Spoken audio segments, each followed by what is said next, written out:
Breaking news చూస్తున్నాం. Janasena party ఆవిర్భావ దినోత్సవం అంటే జన సైనికులకు, మెగా అభిమానులకు ఒక పండుగ. జనసేన పార్టీ ఆవిర్భావం నుంచి భారీ స్థాయిలో ఆవిర్భావ దినోత్సవ వేడుకలను అత్యంత ఘనంగా నిర్వహిస్తారు. ఈ వేడుకలకు తెలుగు రాష్ట్రాల నుంచి భారీ సంఖ్యలో అభిమానులు, జన సైనికులు తరలి వస్తారన్న సంగతి తెలిసిందే. మార్చి 14వ తారీఖు వస్తుందంటే చాలు 14 రోజులకు ముందు నుంచే వేడుకలు ప్రారంభం మొదలవుతాయి.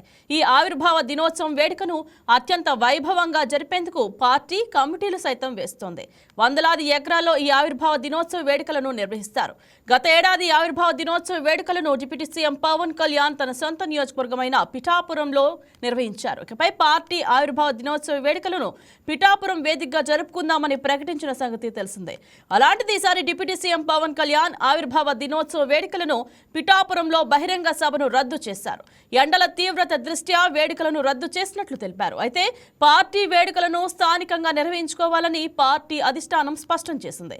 అయితే డిప్యూటీ సీఎం పవన్ కళ్యాణ్ ఎక్కడ జెండా ఎగురవేస్తారు, ఏ నియోజకవర్గంలో పార్టీ ఆవిర్భావ దినోత్సవ వేడుకలను జరుపుకుంటారనే ఉత్కంఠ నెలకొంది.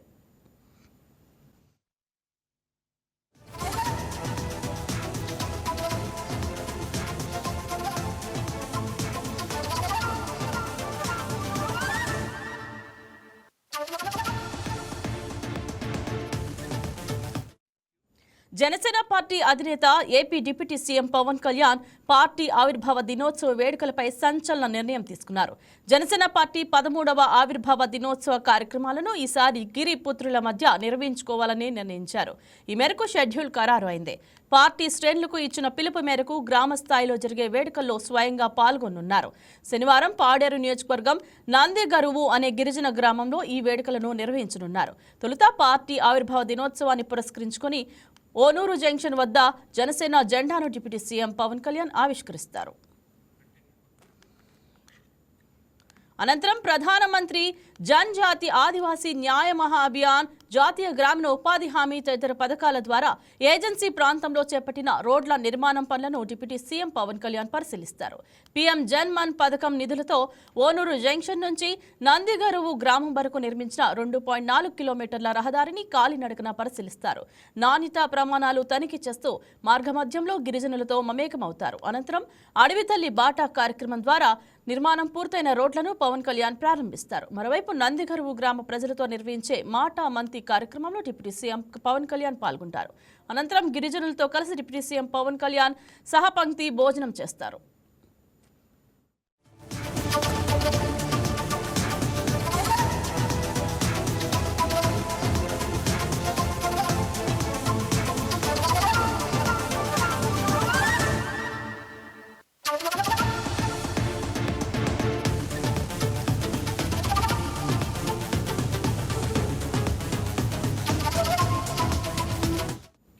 జనసేన పార్టీ ఆవిర్భావ దినోత్సవం సందర్భంగా ఈ నెల 14న పిఠాపురంలో నిర్వహించ తలపెట్టిన రాష్ట్ర స్థాయి వేడుకలు రద్దు చేస్తున్నట్లు జనసేన పార్టీ ప్రకటించింది. ఎండల తీవ్రత దృష్ట్యా ఈ కార్యక్రమాన్ని రద్దు చేసిన జనసేన అధినేత పవన్ కళ్యాణ్ పార్టీ ఆవిర్భావ దినోత్సవ వేడుకలను జిల్లా, నగర, మండల స్థాయిలో ఎక్కడికక్కడ నిర్వహించుకోవాలని పార్టీ శ్రేణులను ఆదేశించారు. మార్చి 14వ తేదీ జన సైనికులు, వీర మహిళలు, జనసేన నాయకులకు పండుగ లాంటి రోజని ఈ దఫా పార్టీ ఆవిర్భావ దినోత్సవ కార్యక్రమాలను జిల్లా, నగర, మండల స్థాయిలో ఘనంగా నిర్వహించి కార్యకర్తల ఉత్సాహం నింపాలని పవన్ కళ్యాణ్ పిలుపునిచ్చారు. అలాగే జనసేన పార్టీ ఆవిర్భావ దినోత్సవం సందర్భంగా రక్తదాన శిబిరాలు, అన్నదానం, పర్యావరణ సంబంధిత కార్యక్రమాలు చేపట్టాలని పవన్ కళ్యాణ్ పిలుపునిచ్చారు. వాస్తవానికి ఈ ఏడాది పార్టీ ఆవిర్భావ వేడుకలను రాష్ట్ర స్థాయిలో పిఠాపురంలో నిర్వహించాలని తొలుత నిర్ణయించారు. వాతావరణ పరిస్థితులు ప్రతికూలంగా ఉంటాయనే నివేదిక ఆధారంగా ఆ కార్యక్రమంలో మార్పులు చేశారు. మరోవైపు జనసేన పార్టీ సభ్యత్వ నమోదు గడువును ప్రభుత్వం పొడిగించింది.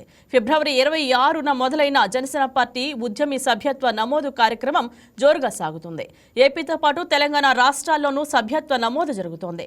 ప్రవాస భారతీయులు సైతం ఆన్లైన్ ద్వారా సభ్యత్వం తీసుకుంటున్నారు. ఈ క్రమంలో సభ్యత్వ నమోదు గడువును ఈ నెల 17 వరకు పొడిగించాలని పార్టీ నిర్ణయించింది. తొలుత నిర్ణయించిన షెడ్యూల్ ప్రకారం ఈ నెల 10వ తేదీతో ఈ కార్యక్రమం ముగిసింది. అయితే గడువు పెంచాలని రాష్ట్ర వ్యాప్తంగా వచ్చిన విజ్ఞప్తులు, ఎమ్మెల్యేల అభ్యర్థన మేరకు ఈ కార్యక్రమాన్ని మరో 7 రోజుల పాటు పొడిగించాలని పార్టీ అధ్యక్షుడు పవన్ కళ్యాణ్ నిర్ణయించారని వెల్లడించింది.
Please subscribe to YK TV Network. Please subscribe to YK TV. Please watch YK News. Don't forget to subscribe YK News channel.